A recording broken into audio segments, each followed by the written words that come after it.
Bismillahirrahmanirrahim. Assalamu alaikum. Dear students, I am Dasar Ali Sharif. Students, chemistry second year chapter number 5 और आज का हमारा topic है introduction to noble gases and some of their physical properties. तो आइए start करते हैं आज का टॉपिक। जी स्टूडेंट्स, नोबल गैसेस। स्टूडेंट्स, सबसे पहले बात करते हैं कि नोबल गैसेस कौन से एलिमेंट्स हैं और पीरियोडिक टेबल में इनकी पोजीशन क्या है। स्टूडेंट्स, सबसे पहले मैं आपको बताया देता हूं कि नोबल गैसेस क्या हैं। The elements helium, neon, argon, krypton, xenon and radon are placed in group 8A of the periodic table। Student, ये जो ग्रुप 8A है इसी को ही नाम आप जीरो ग्रुप भी देते हैं, इसी को ही स्टूडेंट्स आप नाम देते हैं group 18 of the periodic table. यानी स्टूडेंट्स, मैं आपसे ये कहना चाह रहा हूं कि जो नोबल गैसेस हैं ये मौजूद हैं मॉडर्न पीरियोडिक टेबल के 8A ग्रुप में, और इनका मैंने आपको बता दिया कि जो जो एलिमेंट्स हैं हीलियम, नियॉन, क्रिप्टॉन, xenon और रेडॉन। स्टूडेंट्स, ये तमाम एलिमेंट्स को कोलेक्टिवली जो हम नाम देते हैं वो नाम है स्टूडेंट कौन सा? Noble gases. तो मैं ऐसे भी कह सकता हूं कि ये जो नोबल गैसेस हैं these are present, these noble gases are present, ये मौजूद हैं स्टूडेंट्स किस में? अभी मैंने आपके सामने 2-3 नाम इसके बोले, ये मौजूद हैं किस में? 8A group of periodic table. Students, इसी को ही हम कहते हैं group 18 of the modern periodic table, या स्टूडेंट इसी को ही हम नाम देते हैं जीरो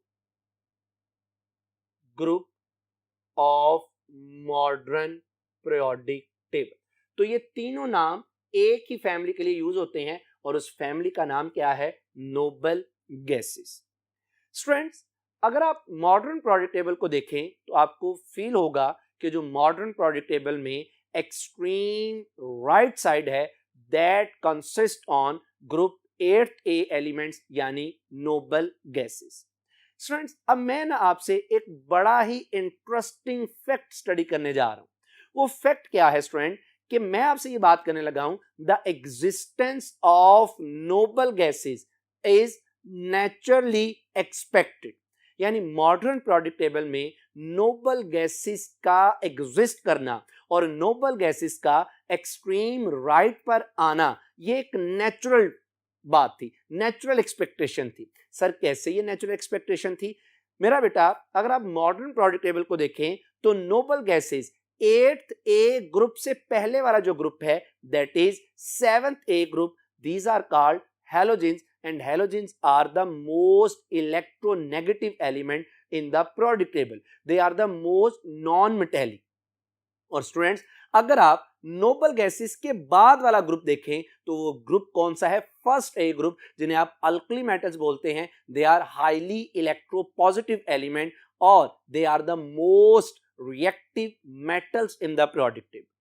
तो स्टूडेंट, बात ये करना चाह रहा हूं कि नोबल गैसेस के एक तरफ इलेक्ट्रोनेगेटिव हैलोजेंस मौजूद हैं और नोबल गैसेस के एक तरफ इलेक्ट्रोपॉजिटिव मेटेलिक अल्कली मेटल्स मौजूद हैं। तो इसका मतलब ये हुआ कि जब आप हैलोजन से चलते हैं तो डायरेक्ट इलेक्ट्रोनेगेटिव से इलेक्ट्रोपॉजिटिव एलिमेंट पर नहीं चले जाते, बल्कि इनके दरमियान में कोई इनर्ट एलिमेंट्स मौजूद हैं एज ट्रांजिशन।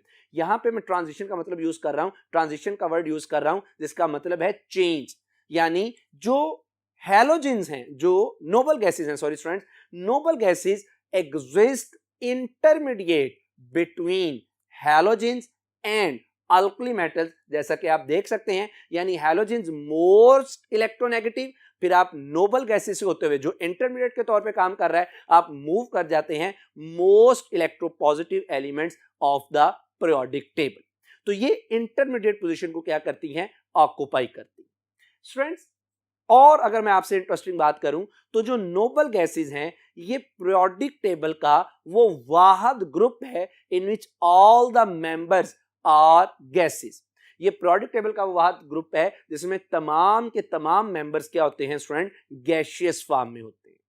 स्टूडेंट्स एक और बात मैं आपसे यहां पे करता जाऊं कि each member of the noble gases is the end member of the period, यानी ये जो ग्रुप 8th ए के मेंबर्स हैं ये अपने अपने पीरियड के आखिरी मेंबर हैं, यानी मॉडर्न पीरियोडिक टेबल का हर पीरियड एंड होता है कहां पे जाके, नोबल गैस पे जाके। जैसा स्टूडेंट अगर आप पहले पीरियड को देखें तो पहला जो पीरियड है it starts from hydrogen but ends at helium.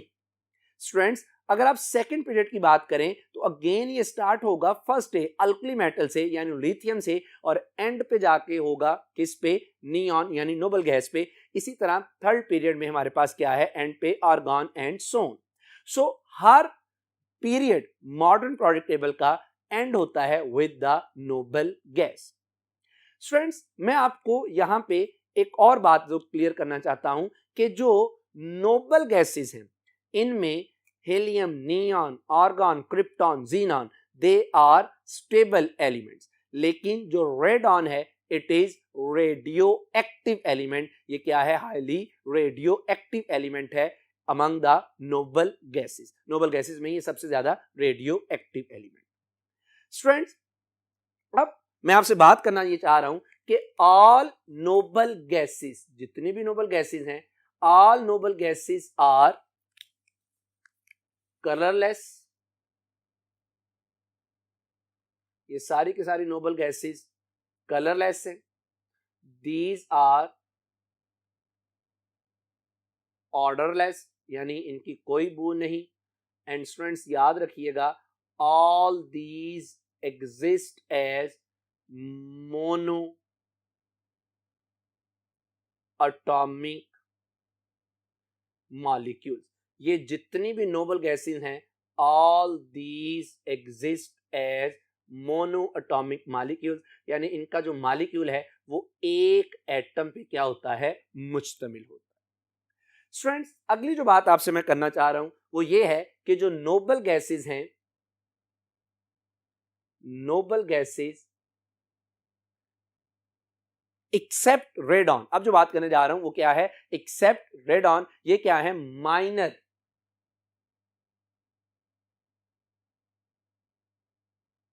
Constituent. Constituent से क्या मुराद है, हिस्सा है किसका, जुज है किसका, ऑफ एटमॉस्फेयर। स्टूडेंट्स किसके अलावा, रेडॉन के अलावा, यानी ये एटमॉस्फेयर का ही पार्ट है लेकिन बड़ा माइनर छोटा सा। कितनी इनकी कंसंट्रेशन है एटमॉस्फेयर में जो नोबल गैसेस मौजूद हैं, दैट इज अबाउट 1%। जैसा कि स्टूडेंट आप देख सकते हैं कि मैंने आपके सामने नोबल गैसेस की helium, neon, argon, krypton, xenon, मैंने इसकी एटमॉस्फेयर में आपके सामने कंसंट्रेशन रखी। तो आप देख सकते हैं कि हर नोबल गैस एटमॉस्फेयर में तो मौजूद है लेकिन इसकी कंसंट्रेशन एटमॉस्फेयर में बहुत ही क्या है, कम। स्टूडेंट्स ये तो मैंने आपको थोड़ा सा ब्रीफ इंट्रोडक्शन दिया अबाउट द नोबल गैसेस। अब मैं आपके सामने सबसे पहले जो बात करना चाह रहा हूं वो बात करना चाह रहा हूं electronic configuration of noble gases. Students electronic configuration से मुराद क्या होता है कि distribution of electrons in shells, सब शेल्स। स्टूडेंट्स इसके लिए मैंने क्या किया, मैंने आपके लिए एक कॉलम में नोबल गैस लिख दी, जैसे helium, neon, argon, krypton, xenon और रेडॉन। स्टूडेंट दूसरे कॉलम में मैंने इन नोबल गैसेस की सिंबल्स लिख दी, जैसा कि हीलियम की सिंबल है He, नियॉन की सिंबल है Ne, आर्गॉन की सिंबल है Ar and so on. Student तीसरे कॉलम में मैंने आपके सामने नोबल गैसेस का एटॉमिक नंबर लिख दिया। हीलियम का एटॉमिक नंबर है 2, नियॉन का एटॉमिक नंबर है 10, आर्गॉन का एटॉमिक नंबर है 18। फिर इसके बाद जो नोबल गैस है क्रिप्टॉन, इसका एटॉमिक नंबर है 36, फिर 54 और देन 86। स्टूडेंट्स जो नेक्स्ट कॉलम है मैंने यहां पे आपकी सहूलत के लिए इलेक्ट्रॉन्स की डिस्ट्रीब्यूशन को दो तरह से लिखा। अगर मैं पहले हिस्से की बात करूं तो पहले हिस्से में मैंने इलेक्ट्रॉन्स को डिस्ट्रीब्यूट किया इन द शेल। जैसा कि अगर आप नोबल गैस में हीलियम की बात करें तो हीलियम का एटॉमिक नंबर 2 है, तो यकीनन इसके वैलेंस शेल में इलेक्ट्रॉन्स की तादाद भी क्या है, 2। स्टूडेंट हीलियम से आगे है नियॉन। नियॉन का एटॉमिक नंबर होता है स्टूडेंट याद रखिएगा 10। इसका मतलब है कि पहले शेल में 2 और दूसरे शेल में 8। नियॉन के बाद आता है आर्गॉन। आर्गॉन का एटॉमिक नंबर है 18। पहले शेल में 2, दूसरे में स्टूडेंट्स 8 और तीसरे शेल में भी कितने होते हैं, 8 इलेक्ट्रॉन। इसी तरह बकिया नोबल गैसेस की कॉन्फ़िगरेशन को भी देख सकते हैं। स्टूडेंट्स ये जो आपने कॉन्फ़िगरेशन देखी, इस कॉन्फ़िगरेशन को देख के आपको अंदाजा हुआ होगा कि except helium all the noble gases have 8 electrons in their valence shell। इसी वजह से तो हम कहते हैं कि जो नोबल गैसेस हैं these are stable, क्योंकि इन सब का हीलियम के अलावा ऑक्टेट क्या होता है, कंप्लीट। स्टूडेंट्स हीलियम भी स्टेबल है क्योंकि इसका वैलेंस शेल कंप्लीट है विद 2 इलेक्ट्रॉन्स। स्टूडेंट्स ये तो मैंने आपसे बात की कि distribution of electrons in shells. अब मैं आपके साथ बात करने जा रहा हूं distribution of electrons in subshells. तो स्टूडेंट्स जरा गौर कीजिएगा कि इसमें सबसे पहले अगर मैं हीलियम की इलेक्ट्रॉनिक कॉन्फ़िगरेशन को बात करूं तो इसका क्या मतलब है कि दैट इज 1s2। स्टूडेंट्स दूसरे नंबर पे अगर मैं नियॉन की बात करूं तो इसका चूंकि एटॉमिक नंबर 10 है तो बात कुछ इस तरह से बनेगी 1s2 2s2 2p6। अगर आर्गॉन की बात की जाए तो इसमें होगा 1s2 2s2 3s2 3p6। और स्टूडेंट इसी तरह आर्गॉन से अगर आप क्रिप्टॉन पर जाते हैं तो उसके वैलेंस सब शेल क्या बनेंगे 4s2 4p6 और इसी तरह से बकिया नोबल गैसेस।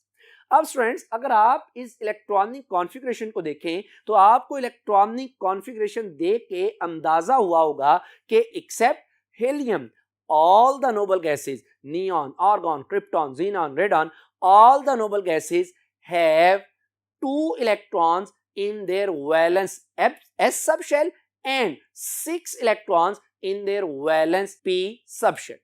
यानी इनमें जो वैलेंस सबशेल बनता है उसमें 2 सबशेल वैलेंस इलेक्ट्रॉनिक कॉन्फ़िगरेशन जो बनती है उनमें 2 सबशेल इन्वॉल्व हैं, एक s है और एक p है। s में 2 और p में 6। तो स्टूडेंट्स मैं हीलियम के अलावा नोबल गैसेस की जनरल इलेक्ट्रॉनिक कॉन्फ़िगरेशन लिख सकता हूं और वो क्या है ns2 और np6। स्टूडेंट्स यहां पे ये जो n है it represents the principal quantum number और शेल नंबर। जैसा कि नियॉन के लिए इसकी वैल्यू 2 होगी, आर्गॉन के लिए इसकी वैल्यू 3 और क्रिप्टॉन के लिए 4 एंड सो। स्टूडेंट्स अब बात आपके सामने एक बड़ी इंपॉर्टेंट करने लगा हूं। अगर आप इनकी कॉन्फ़िगरेशन को अगेन देखें तो हीलियम का जो वैलेंस इलेक्ट्रॉन है that goes into s subshell, लेकिन बकिया जो नोबल गैसेस हैं इनका valence electron goes into p subshell. Student यही वजह है कि इन तमाम नोबल गैसेस में जो हीलियम है it belongs to the s block, it belongs to the s block. No doubt कि हमने इसको रखा p ब्लॉक वाली साइड पर है, लेकिन चूंकि इसकी वैलेंस इलेक्ट्रॉनिक कॉन्फ़िगरेशन s बनती है then it belongs to s block while all the other noble gases have their valence p subshell. इस वजह से they belongs to the p block. ये फैक्ट भी यहां पे याद रखिए। तो बहरहाल हमने ये कॉन्फ़िगरेशन पढ़ी। अब इस कॉन्फ़िगरेशन से हमने एक कंक्लूजन निकालना है, एक रिजल्ट निकालना है। वो रिजल्ट क्या है कि noble gases have there complete octet. चूंकि इनका ऑक्टेट कंप्लीट है तो इसका मतलब ये हुआ they have no tendency to lose gain और शेयर इलेक्ट्रॉन्स। यानी ये ना तो इलेक्ट्रॉन लूज करती हैं, ना इलेक्ट्रॉन को गेन करती हैं, ना ही इलेक्ट्रॉन की क्या करती हैं, शेयरिंग करती हैं। कहना ये चाहता हूं कि इनकी रिएक्टिविटी क्या होती है, बहुत ही कम होती है। इसी वजह से स्टूडेंट्स हम इन्हें इनएक्टिव गैसेस भी कहते हैं या हम इन्हें इनर्ट गैसेस का नाम भी देते हैं। क्यों? क्योंकि इनके वैलेंस जो शेल हैं वो क्या हैं, स्टेबल हैं, कंप्लीट हैं विद देयर ऑक्टेट। स्टूडेंट्स चूंकि चूंकि ये रिएक्ट नहीं करती या इनकी रिएक्टिविटी बड़ी बड़ी कम है, इस वजह से हम इनको इनर्ट इनएक्टिव गैस का नाम तो देते हैं, साथ ही साथ इन्हीं को हम नोबल गैसेस भी कहते हैं। क्यों? क्योंकि इनकी रिएक्टिविटी क्या होती है, बहुत ही कम होती है। ठीक हो गया स्टूडेंट्स? तो ये हमने इलेक्ट्रॉनिक कॉन्फ़िगरेशंस की बात कंक्लूड कर ली कि नोबल गैसेस क्यों कहते हैं और इनकी रिएक्टिविटी किस तरह से होती है। स्टूडेंट्स, साथ ही साथ मैं आपको एक और नाम भी नोबल गैसेस का बता देता हूं कि जो नोबल गैसेस हैं they are called rare gases. इनको रेयर गैसेस का नाम भी देते हैं। रेयर से क्या मुराद है स्टूडेंट? जिसकी मिकदार क्या हो, बहुत कम, जिसकी कंसंट्रेशन, जिसकी अमाउंट क्या हो, बहुत कम। और रेयर गैसेस क्यों कहते हैं ये आपको मैं बता भी चुका हूं, क्योंकि इनकी एटमॉस्फेयर में जो मिकदार है, जो क्वांटिटी है, वो क्या होती है, बहुत ही कम होती है। तो स्टूडेंट्स, ये तो बहरहाल हमने इनकी इलेक्ट्रॉनिक कॉन्फ़िगरेशन को जरा डिटेल से स्टडी किया। आइए बात करते हैं some of physical properties of the noble gases. Noble gases की कुछ फिजिकल प्रॉपर्टीज की बात करते हैं। स्टूडेंट्स, फिजिकल प्रॉपर्टी में सबसे पहले मैं आपके साथ जो डिस्कस करना चाहता हूं that is atomic size. Students, अब आपने ये अच्छे तरीके से पढ़ा हुआ है कि जो एटॉमिक साइज है दैट इज इनवर्सली प्रोपोर्शनल, ये जो एटॉमिक साइज है that is inversely proportional to the nuclear charge. और स्टूडेंट, जो एटॉमिक साइज है ये टॉप टू बॉटम जाते हुए क्या करता है, इंक्रीज करता है, क्योंकि टॉप टू बॉटम जाते हुए न्यूक्लियर चार्ज क्या करता है, डिक्रीज करता है, पर नंबर ऑफ शेल्स और शील्डिंग इफेक्ट क्या करता है, इंक्रीज करता है। जैसा कि स्टूडेंट आप देख सकते हैं कि एक कॉलम में मैंने आपके सामने नोबल गैसेस के सिंबल लिख दी, दूसरे कॉलम में मैंने इनका एटॉमिक रेडियस लिख दिया, और तीसरे कॉलम में आपको थोड़ा सा इमेजिन करवाया कि जैसे जैसे आप ग्रुप में टॉप टू बॉटम जाएंगे इनका रेडियस, इनका साइज क्या करेगा, इंक्रीज करेगा। और जो साइज इंक्रीज करता है उसकी वजह भी मैंने आपको बता दी कि न्यूक्लियर चार्ज कम और shielding effect, number of shells क्या करते हैं, इंक्रीज करते हैं। स्टूडेंट्स, याद रहे कि ये तो बात मैंने आपके सामने की किसके हवाले से, नोबल गैसेस के साइज के हवाले से इन अ ग्रुप। अच्छा स्टूडेंट, मैं आपको ना एक और बड़ी इंटरेस्टिंग बात है मैं बताता चलूं कि helium is the smallest atom in the periodic table। जो हीलियम है ये periodic table का smallest atom है, सबसे छोटा एटम हीलियम है। स्टूडेंट्स, अब मैं जो बात करना चाह रहा था आपसे कि नो डाउट कि ग्रुप में तो हमने इसके साइज की बात कर ली, हमने इसके रेडियस की बात कर ली। रेडियस जो हम इसका लेते हैं वो आयोनिक नहीं, वो कोवलेंट नहीं, वो मेटेलिक नहीं। याद रहे कि चूंकि हमने अभी पढ़ा कि जो नोबल गैसेस हैं ये रिएक्ट नहीं करती, इनकी रिएक्टिविटी बड़ी कम है, तो याद रखिएगा कि जब हम नोबल गैसेस के साइज की बात करते हैं तो that is calculated in terms of their van der Waals radius. हम इसको वन डेर वाल्स रेडियस से कैलकुलेट करते हैं, क्योंकि इनके दरमियान में कोई ट्रू बॉन्ड तो होता नहीं, ये वन डेर वाल्स अट्रैक्शन है जिनके जरिए से इसके एटम आपस में जुड़े होते हैं। तो हम उन एटम जो कि वन डेर वाल्स फोर्सेस से जुड़े हैं तो हम उनके रेडियस को भी क्या नाम दे देते हैं, वन डेर वाल्स रेडियस। तो स्टूडेंट, ये तो बात हमने की किसकी, एटॉमिक रेडियस की। बढ़ते हैं इसकी और एक प्रॉपर्टी की तरफ that is ionisation energy. Students, मैं आपको पहले ही एक शॉर्टकट बता देता हूं कि आयोनाइजेशन एनर्जी इनवर्सली प्रोपोर्शनल है साइज ऑफ एटम के। तो जब आप नोबल गैसेस में टॉप टू बॉटम मूव करते हैं तो टॉप टू बॉटम मूव करते हुए होता कुछ ये है कि साइज इंक्रीज करता है, न्यूक्लियर अट्रैक्शन डिक्रीज करती है, शील्डिंग इफेक्ट इंक्रीज करता है, जिसकी वजह से आयोनाइजेशन एनर्जी क्या करती है, डिक्रीज। जैसा कि आप देख सकते हैं कि टॉप टू बॉटम हीलियम से डाउनवर्ड जाते हुए आयोनाइजेशन एनर्जी क्या कर रही है, डिक्रीज कर रही है। स्टूडेंट्स, मैं यहां पे आपको दो बातें क्लियर कर देना चाहता हूं कि अपने नोबल गैसेस के ग्रुप में तो top to bottom ionisation energy decrease कर रही है, लेकिन याद रखिएगा कि नोबल गैसेस की अपने अपने पीरियड में आयोनाइजेशन एनर्जी सबसे ज्यादा है। जैसे आप फर्स्ट पीरियड की बात करें, मॉडर्न प्रोडक्ट टेबल में फर्स्ट पीरियड की बात करें तो फर्स्ट पीरियड में हाइड्रोजन है और हीलियम है। तो स्टूडेंट लेफ्ट राइट जाते हुए पहले पीरियड में जो एंड मेंबर है वो हीलियम है और हीलियम की अपने पीरियड में आयोनाइजेशन एनर्जी सबसे ज्यादा। इसी तरह अगर आप सेकंड पीरियड की बात करते हैं तो नियॉन की आयोनाइजेशन एनर्जी क्या होगी, सबसे ज्यादा होगी। क्यों? क्योंकि न्यूक्लियर अट्रैक्शन इनमें क्या हो जाती है, मैक्सिमम। स्टूडेंट्स जो दूसरी बात आपसे करने लगा हूं वो दूसरी बात यह है कि हीलियम, नो डाउट कि नोबल गैसेस का पीरियोडिक टेबल में आयोनाइजेशन एनर्जी ज्यादा है अपने अपने पीरियड में, but helium has the maximum ionisation energy in the periodic table. पूरे पीरियोडिक टेबल में सबसे ज्यादा स्टूडेंट्स जो आयोनाइजेशन एनर्जी है that is of helium. Students अब आइए बात करते हैं इनमें मेल्टिंग पॉइंट और बॉइलिंग पॉइंट। स्टूडेंट्स मैं ना इन मेल्टिंग पॉइंट में सबसे पहले मेल्टिंग पॉइंट और बॉइलिंग पॉइंट इनको भी एक्सप्लेन करने से पहले मैं आपके सामने ना ये बात करना चाहता हूं कि नोबल गैसेस अब बॉन्ड तो बनाती नहीं, यानी मैं ये करना चाह रहा हूं आपसे बात कि no ordinary electron pair interaction exist between noble gases, यानी नोबल गैसेस के दरमियान कोई भी इलेक्ट्रॉन पेयर अट्रैक्शन एग्जिस्ट नहीं करती, यानी इनमें कोई कोऑर्डिनेट कोवलेंट बॉन्ड, इनमें कोई कोवलेंट बॉन्ड नहीं होता। हालांकि नोबल गैसेस को कंसीडर किया जाता है नॉन मेटेलिक। तो अगर ये नॉन मेटेलिक है तो ज़हन में आता है कि सर ये कोवलेंट बॉन्ड बनाएंगे, नॉन मेटल की प्रॉपर्टी है, लेकिन बेटा मैंने अभी बात की कि इनकी स्टेबल इलेक्ट्रॉनिक कॉन्फ़िगरेशन होती है, ये इलेक्ट्रॉन पेयर से कोवलेंट या कोऑर्डिनेट कोवलेंट बॉन्ड कोई भी बॉन्ड प्रोड्यूस नहीं करती।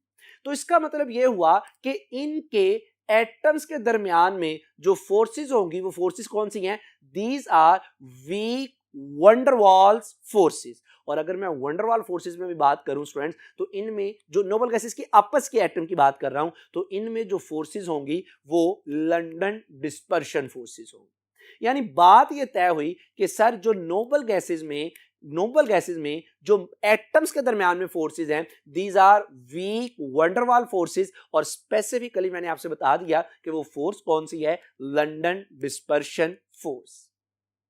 अब स्टूडेंट मैं आपको साथ ही साथ ये भी बता देता हूं कि जो strength of London dispersion force है that is directly proportional to the size of atom.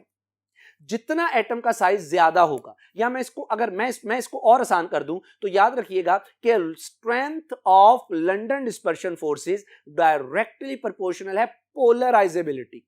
Student polarisability क्या है, क्रिएशन ऑफ टेम्परेरी पोल्स।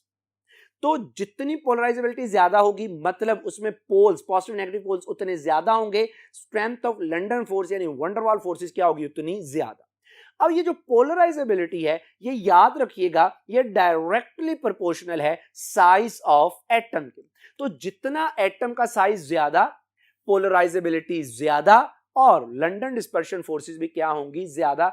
अब मुझे ये बात आपको बताने की जरूरत नहीं है कि अगर मैं आपसे कहूं कि बेटा नोबल गैसेस में टॉप टू बॉटम जाते हुए बताइएगा वंडरवॉल फोर्सेस इंक्रीज करेंगे कि डिक्रीज, तो यकीनन आप कहेंगे कि सर टॉप टू बॉटम जाते हुए चूंकि साइज इंक्रीज करता है, पोलराइजेबिलिटी इंक्रीज करती है, तो स्ट्रेंथ ऑफ वंडरवॉल्स यानी लंदन डिस्पर्शन फोर्सेस भी क्या करती हैं, इंक्रीज करती हैं। अब स्टूडेंट ये कॉन्सेप्ट आपने अपने जहन में रखना है और जरा देखिएगा इसमें अगर मैं सबसे पहले बात करूं आपके साथ बॉइलिंग पॉइंट की, अगेन आपने पढ़ा है कि बॉइलिंग पॉइंट डायरेक्टली प्रोपोर्शनल है स्ट्रेंथ ऑफ द इंटरमोलेक्युलर फोर्सेस यानी वंडरवॉल्स फोर्सेस। तो देख सकते हैं आप कि जैसे जैसे हम ग्रुप में टॉप टू बॉटम जा रहे हैं, टॉप टू बॉटम जाते हुए चूंकि साइज इंक्रीज कर रहा है जिसकी वजह से फोर्सेस इंक्रीज करती हैं और बॉइलिंग पॉइंट भी क्या कर रहा है, इंक्रीज कर रहा है। इसका मतलब यह हुआ कि नोबल गैसेस में हीलियम का बॉइलिंग पॉइंट सबसे कम है। क्यों? क्योंकि इसका साइज नोबल गैसेस में सबसे कम। स्टूडेंट्स इसी के साथ अगर मैं आपके साथ मेल्टिंग पॉइंट की बात करूं तो again melting point directly proportional है स्ट्रेंथ ऑफ इंटरमोलेक्युलर फोर्सेस। जैसे मैं बार बार एक बात कह रहा हूं, वंडरवॉल फोर्सेस यानी लंदन डिस्पर्शन फोर्सेस। जब आप मेल्टिंग पॉइंट की बात करते हैं तो ग्रुप में टॉप टू बॉटम आते हुए मेल्टिंग पॉइंट क्या करता है, इंक्रीज करता है। क्यों? क्योंकि साइज बढ़ने से पोलराइजेबिलिटी बढ़ती है और स्ट्रेंथ ऑफ फोर्सेस क्या करती हैं, इंक्रीज। स्टूडेंट्स आप देख सकते हैं मेल्टिंग पॉइंट के फिगर्स को, ऐसा ही है टॉप टू बॉटम आते हुए मेल्टिंग पॉइंट क्या कर रहा है, इंक्रीज। स्टूडेंट्स, मैं मेल्टिंग पॉइंट में आपके साथ एक और बात करता चलूं कि helium has the lowest melting point in the periodic table. पूरे पीरियोडिक टेबल में हीलियम का जो मेल्टिंग पॉइंट है ये सबसे क्या है, कम होता है। स्टूडेंट्स, बढ़ते हैं इनकी अगली प्रॉपर्टी की तरफ, और स्टूडेंट इनकी अगली प्रॉपर्टी है एंथैल्पी ऑफ वेपोराइजेशन। सबसे पहले बात करते हैं कि एंथैल्पी ऑफ वेपोराइजेशन क्या है। स्टूडेंट, वेपोराइजेशन यानी वेपर्स में कन्वर्ट होना। तो स्टूडेंट याद रख लीजिएगा, मैं आपको पहले शॉर्टकट बता देता हूं कि जो एंथैल्पी ऑफ वेपोराइजेशन है that is directly proportional to the strength of the intermolecular forces. ये स्ट्रेंथ ऑफ इंटरमॉलिक्यूलर फोर्सेस के क्या है, डायरेक्टली प्रोपोर्शनल। अब मैं क्या बताऊं, अब आपको ये पता है कि अगर मैंने आपको ये शॉर्टकट बता दिया कि जो एंथैल्पी ऑफ वेपोराइजेशन है ये डायरेक्टली प्रोपोर्शनल है स्ट्रेंथ ऑफ फोर्सेस के, तो सर टॉप टू बॉटम जाते हुए चूंकि नोबल गैसेस का साइज इंक्रीज करता है, तो इसका मतलब है कि इनमें फोर्सेस की स्ट्रेंथ इंक्रीज करती है। इसका मतलब है कि इनकी एंथैल्पी ऑफ वेपोराइजेशन भी क्या करती है, इंक्रीज करती है, जैसा कि आप ये देख सकते हैं। स्टूडेंट, लास्ट जो इसकी प्रॉपर्टी है तो लास्ट में, लेकिन बहुत ही important, that is solubility. Students, अगर आप सॉल्युबिलिटी के फिगर्स देखें तो टॉप टू बॉटम जाते हुए हम देख सकते हैं कि नोबल गैसेस की टॉप टू बॉटम जाते हुए पानी में सॉल्युबिलिटी क्या करती है, इंक्रीज करती है। हालांकि पानी एक पोलर है और नोबल गैसेस नॉन पोलर हैं, इनको तो इनसॉल्युबल होना चाहिए। ये ना सिर्फ सॉल्युबल है पानी में, बल्कि इनकी पानी में सॉल्युबिलिटी भी टॉप टू बॉटम क्या कर रही है, इंक्रीज कर रही है। अब इसकी लॉजिक क्या है स्टूडेंट, इसकी वजह यह है कि जब आप टॉप टू बॉटम आते हैं पोलराइजेस साइज इंक्रीज करता है, जिसकी वजह से पोलराइजेबिलिटी इंक्रीज करती है। स्टूडेंट, पोलराइजेबिलिटी इंक्रीज करने का मतलब है कि उसमें टेम्परेरी पोल्स क्रिएट होते जाते हैं। अब जब पोल्स बनते हैं तो वो मॉलिक्यूल वीकली पोलर हो जाता है। पानी भी क्या है, पोलर। तो जब पोलर मॉलिक्यूल के करीब आता है तो उनमें फोर्सेस डेवलप हो जाती हैं, जिसकी वजह से हम कहते हैं कि टॉप टू बॉटम सॉल्युबिलिटी क्या करती है, इंक्रीज। जैसा कि आप देख सकते हैं कि जो पोलराइजेबिलिटी है वो हीलियम में सबसे कम है, हीलियम में सबसे कम है। और जैसे जैसे आप टॉप टू बॉटम जा रहे हैं, साइज के बढ़ने की वजह से पोलराइजेबिलिटी बढ़ रही है, यानी इनमें पोल्स की स्ट्रेंथ मैग्नीट्यूड क्या कर रही है, इंक्रीज कर रही है, जिसकी वजह से इनकी सॉल्युबिलिटी भी क्या कर जाती है, इंक्रीज कर जाती है। तो डियर स्टूडेंट्स, आज हमने इंट्रोडक्शन पढ़ा, आज हमने नोबल गैसेस की फिजिकल प्रॉपर्टीज को डिस्कस किया। मैंने हर एक प्रॉपर्टी को इंडिविजुअली विद वन एक्सेप्शन भी आपके साथ स्टडी किया। उम्मीद है कि आपको आज की बातें अच्छे से क्लियर हुई होंगी। मेरी अल्लाह सुब्हानहू तआला से दुआ है कि आप पे अपना रहम करम फजल फरमाए। अपना बहुत ज्यादा ख्याल रखिएगा। आपसे इंशाअल्लाह मुलाकात होगी अगले लेक्चर में। अस्सलामु अलैकुम।